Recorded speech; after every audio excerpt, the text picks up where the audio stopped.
It turns out we need a message. We, as in you and I. Because, if you didn't know, this is a collective situation. And I am not excluded. I tried. For those who have been here, they know I tried to exclude myself. There is something so different about the way I read. but then again, who wants the same? You can go to somebody else if you wanted the same old. Okay, so let's get a message, and hopefully it's insightful for everyone involved. Nobody needs to mention the haters, but there's a couple haters. There's like a new one that, I don't know, goes through and like dislikes the messages on purpose. It just kind of adds to the flattery, because it's like, if I wasn't into somebody, I wouldn't invest in disliking them. I would not engage. People are different, and different is weird. My babes are weird, but we're weird in a good way. Anyways, can we just, you guys know how sensitive I am, and the haters, there's only been a couple, and then the situation where I was going downhill for like months, and then all of a sudden we got a breakthrough. So here we are, breaking through. Breaking through the energy of insecure. For sure, there's no shame, guilt, or misplaced confidence, because some people think the energy of confidence is arrogance, but really it's confidence. And some of us are so confident. Amy Hiskey, my babes are so confident. If you're not expressing your confidence outwardly, that's why I'm here, to be like, time to express the confidence outwardly. You're not what's it called, an imposter, because they have manipulated every energy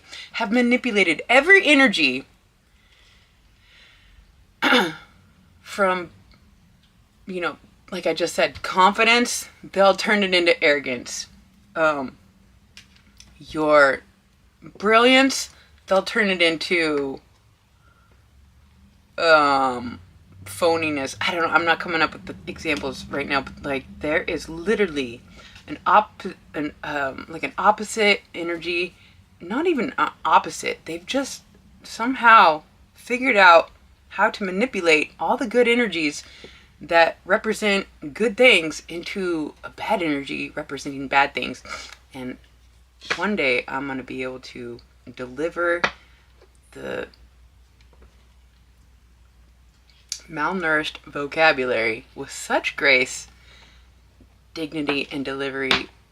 It's a thing. It's like my babes and I, we're already aligned, but we are unfolding the ability to deliver the message of truth. My neighbor, they spend a lot of time in the backyard, and she makes the backyard look very appealing. But she also smokes a lot of cigarettes. Actually, vaping. I used to vape. Anyways, what was I saying? My babes. The point is, we're about to get a message that's going to help encourage my babes to open their voice, or the some form of expression of the truth, which is an unfolding, the inevitable unfolding of the truth. And the ones who thought that they'd never get caught or never had to take accountability, it is unfortunate that they must. And the second somebody betrays their authenticity is the second they live with it, and they can be their own worst judge, knowing what they have done. And so the ones that in actual positions of authority that think that they can judge are not the actual judges. The actual judge is us. Jesus even says, I'm trying to get away from the whole Jesus thing because but anyways, he even says, judge for yourself what is right. As if we're not supposed to stand true to our instincts or our intuition or our innate ability to gauge the truth. It's like we don't have to look outside of ourselves. That's the whole trap. To look outside yourself. And seriously. I mentioned this a couple days ago that when I was at my darkest point in reality, felt forsaken. I've been trying to understand if God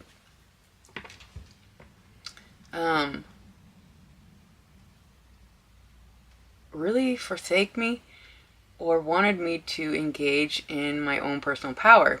But I have come to realize in the last few days that the power source that flows through us, and when those of us that have done such inner work and don't have many blockages, the energy can flow through us.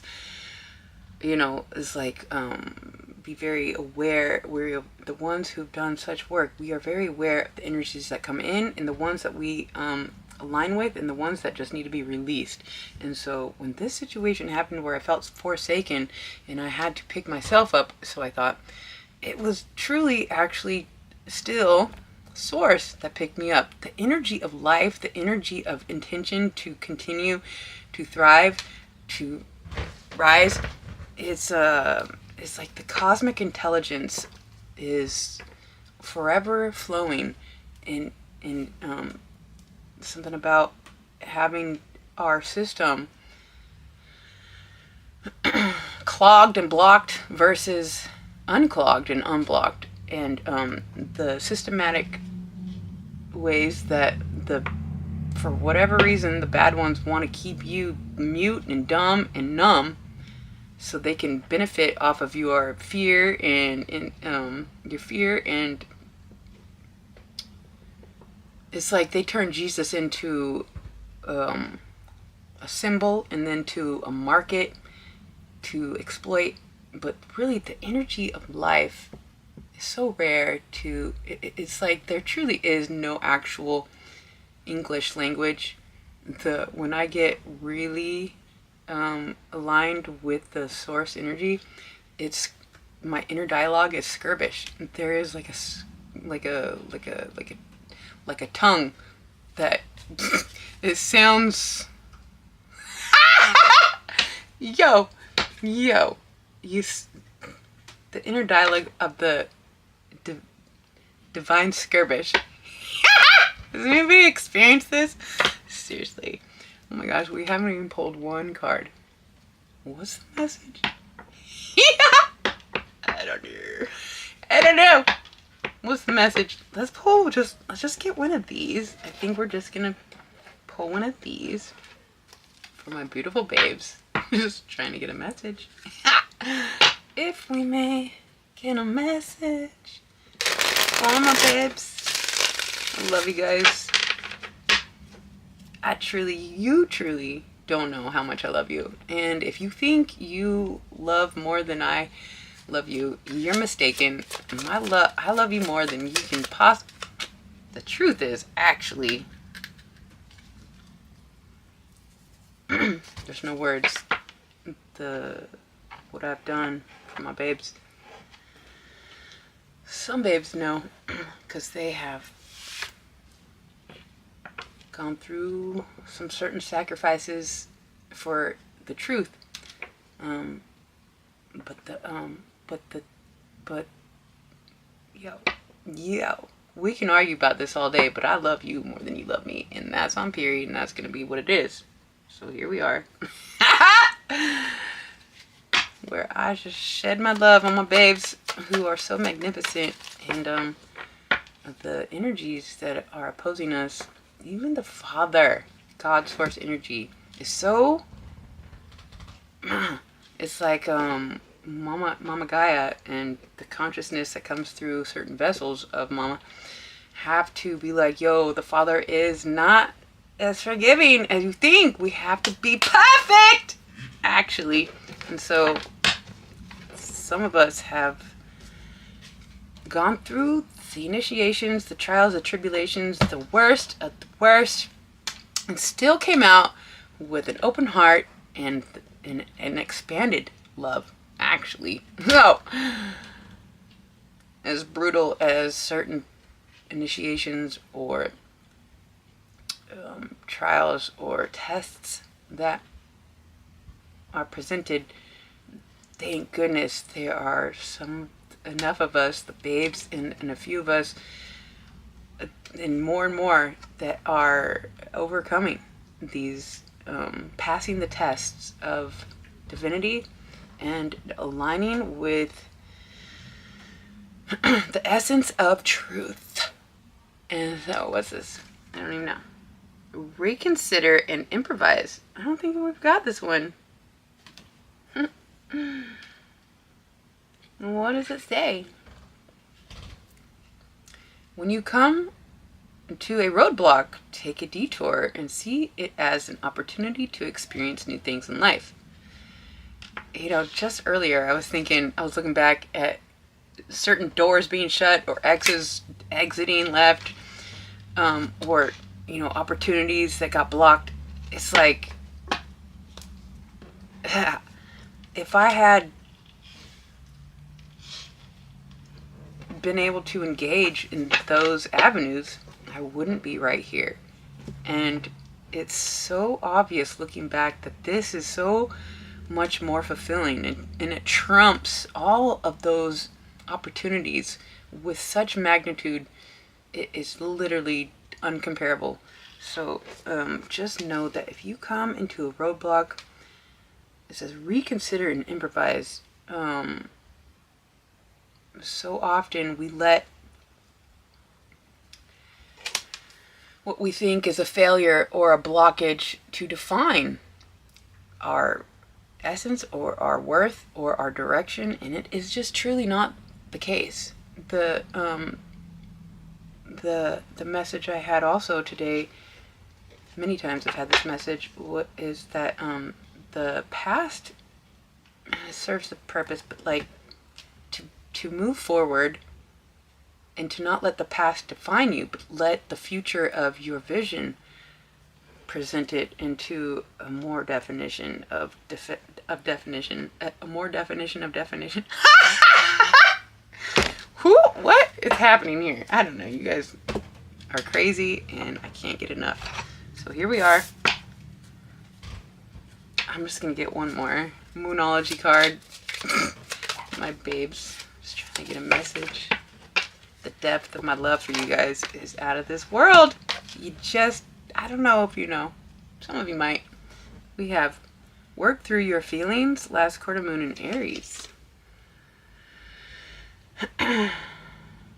Why do I feel called to say my Chiron is in Aries at 29 degrees? The wounded healer experienced the whole thing. It's like, that's the first house. It's like, this is just the beginning. I feel like because time is not linear, and I can't tap into all my past, present, and future energies, but I feel kind of like 29 degrees Aries in the first house. Is that the first house? Aries, I'm tripping. I think Aries is the first house. But anyways, I feel like I have 11 more houses, and then the 13th house, which is apparently where we're... possibly in right now. Anyways, all the energies that need to be experienced and understood or overcome or embodied is like a forever unfolding, because, well, to hold eternity all within, or to hold a whole galaxy within, is it's just a speck in the infinite universe, and the dualities and the contrasts and the polarities and the paradoxities and all the fucking energies that are opposite working together on the same, but on different sides of the same coin. It's exhausting. But wouldn't it be so boring if it was just one system with one reality, with one way, and more like a black and white situation? And that's, I think, more or less like the opposite, like the ones that can't see past the 3D. It's like, that's like the reality that they live in. They just think it's this, it's like Tron. It's like the electric realm and the flesh realm, and then the merging of those realms. Which, when are they gonna come out with the second Tron, where she escapes, or the two kids escape after going through the portal, and they're on the motorcycle embracing the sunrise? It's like, and then what? It's like, what is the next movie? I cannot wait for this next movie to come out. Is that a thing? Like, could we just work on that? Anyways. Seriously, too much coffee. Work through your feelings and reconsider and improvise, because guess what? You have the power. You're the ones. And it's time for the rise of the babes. And ultimately recognizing the truth and expressing it through your unique, beautiful expression. So that's what I'm here to encourage my babes to do. I hope that helped all of you guys so much. Until next time.